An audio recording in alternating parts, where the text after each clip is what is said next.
Nikola Tesla ಪ್ರಕಾರ ಈ ಇಡೀ ಬ್ರಹ್ಮಾಂಡದ ರಹಸ್ಯ ಕೇವಲ 3 ಸಂಖ್ಯೆಗಳಲ್ಲಿದೆ. ಟೆಸ್ಲಾ ನಂಬಿದ್ರೂ ಈ ಬ್ರಹ್ಮಾಂಡಕ್ಕೆ ಒಂದು ಸೀಕ್ರೆಟ್ ಕೋಡ್ ಇದೆ ಅಂತ ಅದನ್ನ ಅವರು ಕಂಡುಹಿಡಿದಿದ್ರಂತೆ. ಇದು ಕೇವಲ ಒಂದು ಥಿಯರಿ ಆಗಿರಲಿಲ್ಲ, ಇದು ಟೆಸ್ಲಾ ಅವರ ಜೀವನದ ಒಂದು ಗೀಳಾಗಿತ್ತು.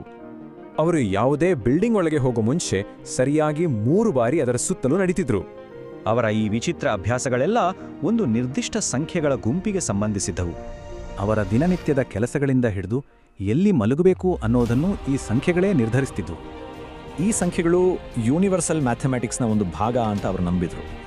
ಅವರು ಕಂಡುಹಿಡಿದ ಗಣಿತದ ತತ್ವ ಏನು ಅಂತ ಈಗ ನೋಡೋಣ. 1ರಿಂದ ಶುರು ಮಾಡಿ ಪ್ರತಿ ಸಂಖ್ಯೆನೂ ಡಬಲ್ ಮಾಡ್ತಾ ಹೋದ್ರೆ ಒಂದು ವಿಚಿತ್ರ ಸರಣಿ ಕಾಣುತ್ತೆ. ಈ ಪ್ಯಾಟರ್ನ್ ಮತ್ತೆ ಮತ್ತೆ ರಿಪೀಟ್ ಆಗುತ್ತೆ.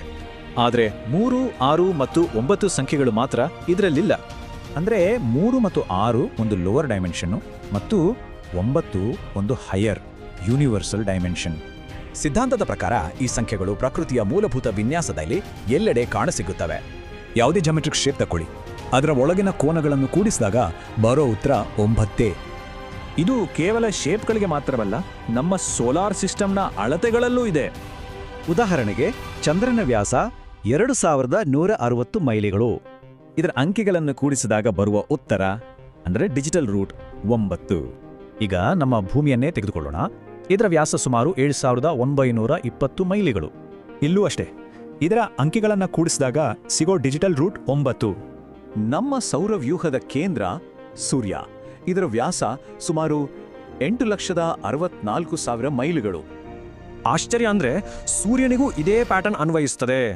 ಈ ಪ್ಯಾಟರ್ನು ಆಕಾಶಕಾಯಿಗಳಿಗೆ ಮಾತ್ರವಲ್ಲ, ಸಮಯದ ಲೆಕ್ಕಾಚಾರಕ್ಕೂ ಅನ್ವಯಿಸುತ್ತೆ. ಆದರೆ ಈ ರಹಸ್ಯ ಜ್ಞಾನ ಟೆಸ್ಲಾಗೆ ಮಾತ್ರ ಗೊತ್ತಿತ್ತಾ? ಬಹುಶಃ ಇಲ್ಲ. ಪ್ರಾಚೀನ ಹಿಂದೂ ಸಂಪ್ರದಾಯದಲ್ಲೂ ಅಷ್ಟೇ 9 ಸಂಖ್ಯೆಗೆ ತುಂಬಾನೇ ಮಹತ್ವ ಇದೆ. ಟೆಸ್ಲಾ ಪ್ರಕಾರ ಇದು ಸೃಷ್ಟಿಕರ್ತನ ಹೆಜ್ಜೆ ಗುರುತು, ಇಡೀ ಬ್ರಹ್ಮಾಂಡದ ಒಂದು ನೀಲನಕ್ಷೆ.